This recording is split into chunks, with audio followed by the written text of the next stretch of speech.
Meanwhile, Information Minister Oppong-Nkrumah tells JoyNews that contrary to speculations that the country may eventually turn to the International Monetary Fund, IMF, for economic support, the Finance Minister, Ken Ofori-Atta, has not given any such indications yet. According to him, the minister is setting about homegrown measures being perused to put the economy back on track.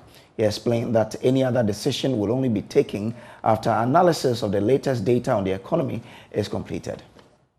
Well, we are going through a period of assessment, as I think I mentioned to the press yesterday. Started today. Today, for example, we met with market women, transport operators, to get a deeper understanding of, on the food side, what has been the impact of the measures that we introduced.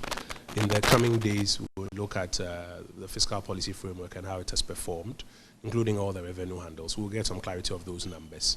We'll have an opportunity to look at the rail sector, petrol pricing, the currency, and other things. As we prepare towards the mid-year review, I think it's early days yet. It's also to be expected that at this point in time, you get various bits of speculation coming in. But let's allow ourselves the opportunity to go through this assessment exercise and see the data, and then we can take some decisions based on that. It's not based on the fact that we're probably overestimated, without considering the shocks that will come by people reversing out of the system because of the introduction. Like I said, the data is coming in. We are going through the assessment period. It's a bit prejudicial now to try and explain what is suspected to have happened when we're actually now going through the exercise of looking at the data. So I think we should give ourselves the room to see the data, do the analysis, and then we can come up with the consequential decisions. We've had discussions around IMF. Some say let's go, some say we won't go. But if you look at the reality on the table now, how difficult things are, when are we going to the IMF? So two things. One, this is not the first time somebody has suggested we should go to the fund for support to deal with the fiscal challenges that we have. I think every now and then you hear somebody make that kind of recommendation. The fund is one, or a fund program is one of the instruments that many governments sometimes resort to when they have fiscal policy challenges. So it's understandable that some people may make that argument. But the person responsible for fiscal policy in this country has been quite clear that he believes that there are clear domestic measures that can answer the same questions for us. I take him at his word.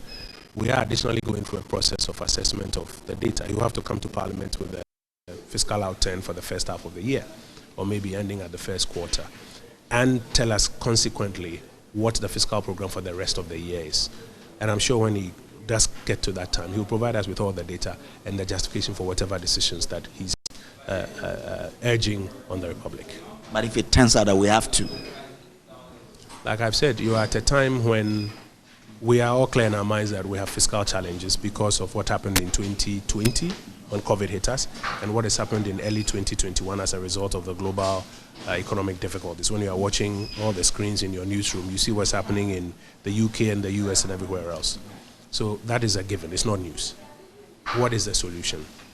Does the system that manages fiscal policy have domestic answers on the revenue side, on the debt management side, on the forex side, on the expenditure control side, to deal with the challenges? If they do, and like they have explained they do, they'll put it on the table. That will not stop other people from suggesting that they think that a fund program may be preferable. It's a democracy. That's why people raise their various views. So let them come up, but let us be guided by the hard data when it gets to the middle of July, and we're having to put that data out and take a decision. Inflation is also getting out of hand. What is that big plan of government to keep it in check? You know, I said today the assessments started. In March, government was the first to signal that looking at what was happening in the Black Sea area, we were most likely going to be very heavily hit because fuel and food will be affected, and financing because of the measures that were being introduced by the EU, etc., will also be affected. The impact on us includes things like high levels of inflation. So you see many countries that are having high levels of inflation, and Ghana also having high levels of inflation. Today when we met with the market women and the transport operators, a good chunk of their data corresponds with the data from the Statistical Service. The fuel prices translating into high transport prices are causing high food prices, and many other players in the economy are also therefore increasing their prices because they are saying that a good chunk of disposable income that goes to fuel and food is being consumed.